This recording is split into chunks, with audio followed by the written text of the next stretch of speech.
Welcome to Kent Hance, the best storyteller in Texas podcast, The Greatest Hits, a collection of Chancellor Hance's best stories from the last couple of months. We hope you enjoy it. If you do, please like and subscribe to this podcast. Tap the auto download button.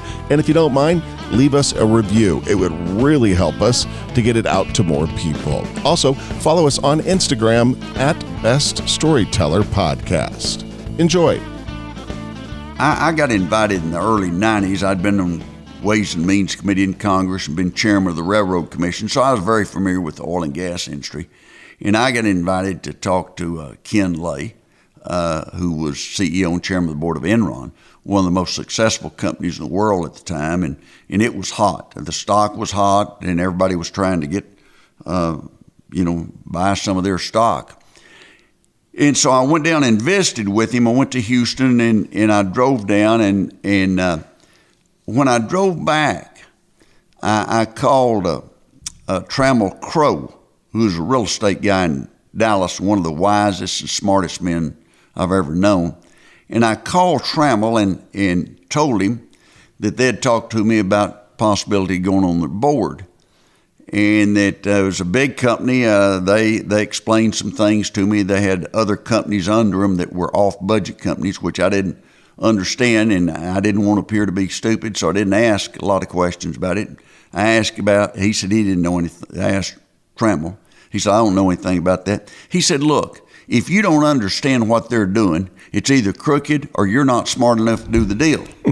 And I laughed, he laughed, and he said, I'm not saying that you're not smart, but for you to fully understand it, you'd have to spend a bunch of time. And he said, too many people get on boards for prestige, and then they'll wind up getting sued, and the company be doing things they don't know about, and they're just using you as a shield against any problems. And so I thought about it, and so I told him no. And that, I think it was, it was a shock to him that I'd say no, and I just said, I just don't have time and don't understand, and I stayed off that board, and that years later, they got sued, and they had to break up and they changed the laws on corporate directors' liability and everything like that. After they changed the laws, I got off the boards that I was on at that time because they were wanting you to certify that everything you signed to, and there'd be 400 or 500 pages once a year, that it was true and correct, and you were hoping it was, to the best of your knowledge, it was true and correct. But it saved me a lot of time and a lot of anguish by not being, and Trammell was right, that maybe it wasn't cricket, wasn't up to speed like it should be. I think one of the nicknames that I always, I never questioned it, was a guy that we knew over in New Mexico and lived in Hereford at one time, named Tintoes Johnson.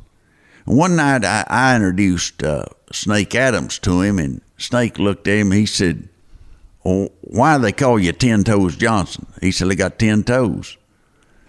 And Snake said, well, what's unusual about it? Everybody got 10 toes. He said, my two brothers got 11. And I don't know what, I didn't ask. I let it go. I had a guy that worked for us that was a young kid, and he was trying to buy a BMW. He saw it was listed, it was in a parking lot. Had one of those for sale signs, people do that, and put it in the shopping center lot or something.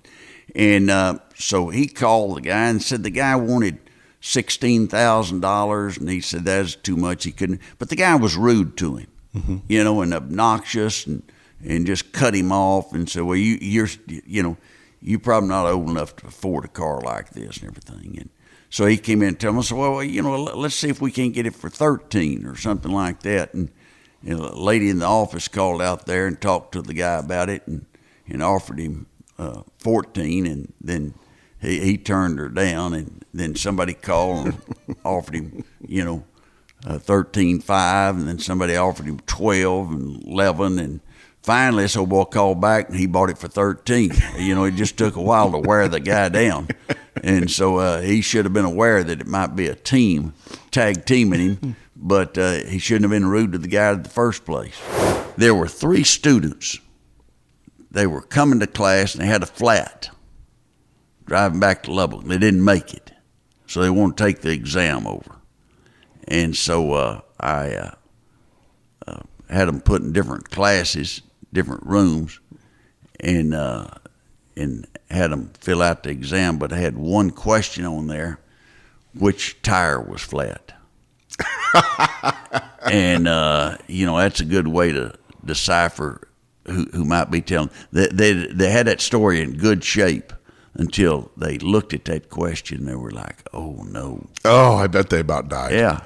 And they got it all wrong. They all didn't match. Yeah, they didn't so match. The follow-up, did you go to call them all three in? And Yeah, I told them, I said, this is not going to work. Yeah. And that they had to go to their final grade and make it count. I gave them a chance. I don't want to just kick somebody and give them an F that follow them forever. Right. And you have some professors are tough, really tough.